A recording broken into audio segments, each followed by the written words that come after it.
Good morning students. तो ये हमारा लेसन है नेताजी का चश्मा। इसके राइटर हैं स्वयं प्रकाश। तो इसका हम ये आपका PT1 का सिलेबस में चैप्टर है, इसका हम एक बार सार पढ़ लेते हैं, उससे आपको समझ आ जाएगी। सबसे पहले क्या है, कस्बे में सुभाष चंद्र बोस की प्रतिमा। हालदार साहब कंपनी के काम से उस कस्बे से जा गुजरा करते थे। कस्बा छोटा था, अधिकतर मकान कच्चे थे। एक नगर पालिका भी थी। लगता है उस पालिका ने कभी कस्बे के मुख्य बाजार के चौराहे पर नेताजी सुभाष चंद्र बोस की संगमरमर की मूर्ति लगवा दी होगी। मूर्ति देखकर लगता था कि जैसे वह मजबूरियों के कारण किसी स्थानीय कलाकार से बनवाई गई होगी। शायद कस्बे के एकमात्र स्कूल के ड्राइंग मास्टर मोतीलाल ने उस मूर्ति को 1 महीने से बनाकर पटकने का वादा किया होगा। मूर्ति टोपी से कोट के दूसरे बटन तक थी। 2 फुट ऊंची यह मूर्ति बहुत सुंदर लग रही थी। मूर्ति को देखते ही दिल्ली चलो या तुम मुझे खून दो का नारा याद आने लगता था। तो सेकंड में इसका पॉइंट है मूर्ति के चश्मे का रहस्य। हालदार साहब को आते जाते मूर्ति की एक बात खटकती थी। नेताजी की आंखों में चश्मा नहीं था, यानी संगमरमर का नहीं था।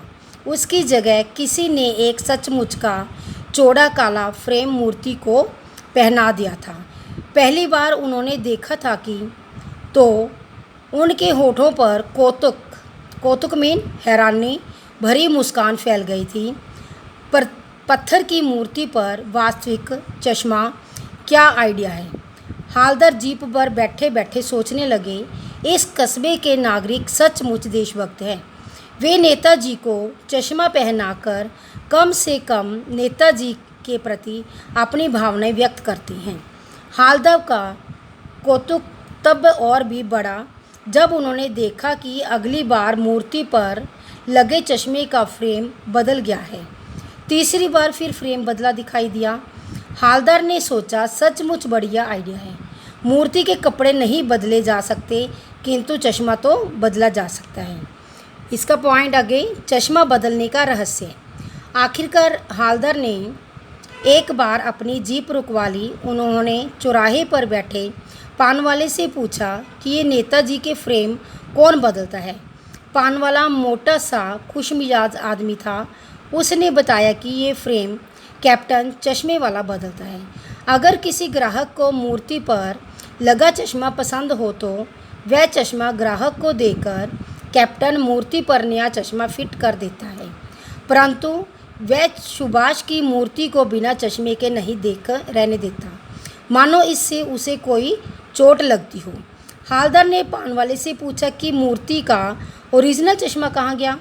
पान वाले ने हंसते हुए बताया कि उसे मास्टर बनाना भूल गया। हालदार साहब यह सुनकर द्रवित हो गए। उनका अनुमान सही निकला। यह मूर्तिकार सचमुच कस्बे का अध्यापक था। लगता है वह 1 महीने से के कम समय में मूर्ति बनाते बनाते चश्मे के बारे में कुछ तय नहीं कर पाया। जहाँ असफल रहा होगा, जहाँ चश्मा टूट गया होगा, जहाँ पत्थर का चश्मा अलग से बनाकर लगाया गया होगा और वह निकल गया होगा। ये था चश्मे का रहस्य। उसके बाद है कैप्टन चश्मे वाले से भेंट। हालदार साहब को यह सब विचित्र लगा।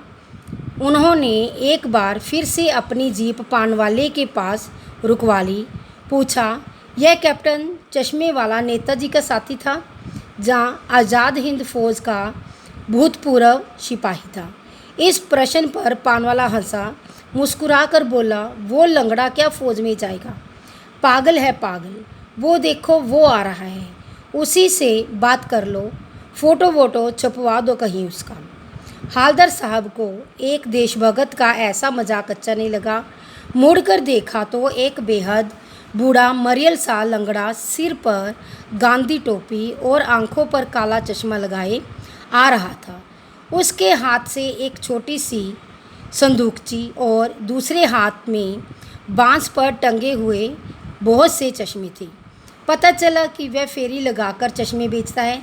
हालदार पूछना चाहते थे कि फिर इसका नाम कैप्टन कैसे पड़ा, परंतु ना तो पान वाले के पास फुर्सत थी और ना जीप के ड्राइवर के पास। उस दिन के बाद कोई 2 साल तक लगातार वे आते जाते मूर्ति की ओर देखते रहते।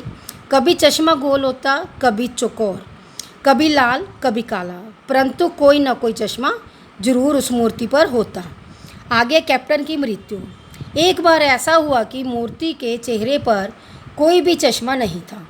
उस दिन पान वाले की तथा चौराहे की सारी दुकानें बंद थीं। अगली बार आकर उन्होंने पान वाले से पूछा, इस बार मूर्ति पर चश्मा क्यों नहीं है? पान वाले ने अपनी आंखें पोंछते हुए उदास स्वर में बताया कि कैप्टन मर गया है। यह सुनकर हवलदार साहब उदास होकर जीप में बैठकर चले गए। वे सोचने लगे, उस देश का क्या होगा जहाँ के निवासी देशभक्त बलिदानियों पर हंसते हैं और स्वयं बिकने के लिए मौके ढूंढते हैं। सरकंडे का चश्मा। सरकंडा एक प्रकार की घास है। हवलदार साहब 15 दिन बाद फिर से उस कस्बे से होकर गुजरे। सोचा कि अब वे बिना चश्मे वाली नेताजी की मूर्ति को नहीं देखेंगे, परंतु जैसे ही चौराहा करीब आया, हवलदार साहब ने चीख कर आदेश दिया, जीप रोको। उन्होंने देखा नेताजी की मूर्ति पर सरकंडे का बना चश्मा रखा हुआ था। हवलदार साहब की आंखें नम हो गई, वे भावुक हो गए।